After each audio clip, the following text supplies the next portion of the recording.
Tombe tapin, roi des forêts, que j'aime ta humeur.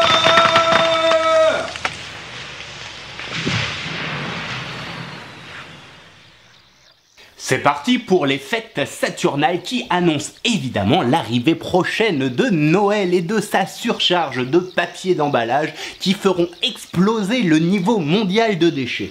C'est aussi la période des sapins de Noël. J'ai même un peu de retard car chez nous ça fait déjà 3 semaines que l'on peut en trouver sur les marchés. D'ailleurs, pourquoi nos sapins jaunissent et pourquoi perdent-ils leurs épines au fil du temps? Eh bien c'est très simple, prenez un homme, Marc, et retirez-lui toute façon de s'alimenter. Personnellement, je vous conseille de la ficelle à rôti et une grosse aiguille. Une fois tout ceci fait, il ne vous reste plus qu'à mettre votre Marc dans un endroit où il n'a pas l'habitude d'être, c'est-à-dire un endroit chaud et surtout très sec. N'hésitez pas non plus à allumer un feu de cheminée afin de vous sentir à l'aise. Il ne vous reste plus qu'à prendre le temps de le regarder creuser. Creuser sa tombe. Merci pour ces précisions, professeur Picon. On parle là, bien entendu, de sapins à qui on a coupé les racines afin de leur renfiler une belle bûche. Heureusement pour l'environnement, il existe aussi des sapins artificiels fabriqués dans des pays étrangers. Ce qui est marrant de remarquer, c'est que souvent, dans ces pays, les lois sur l'environnement ont subi le même traitement que Marc. Ajoutez à ceci qu'ils sont souvent fabriqués en plastique et en aluminium, augmentant l'inflammabilité du bousin. Comme vous l'aurez compris, je suis plutôt en faveur du sapin naturel.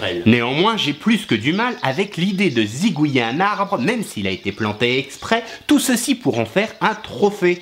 C'est comme de prendre la tête d'un renne pour le mettre au-dessus de la cheminée. Il existe pourtant une façon simple, écologique et éducative de jumeler avoir un très beau sapin sans pour cela créer un effet papillon qui tuera 3 ours polaires. Achetez un sapin entier, enfin je veux dire, avec les racines quoi. Pour commencer, il sera plus beau et perdra moins facilement ses aiguilles avec le temps.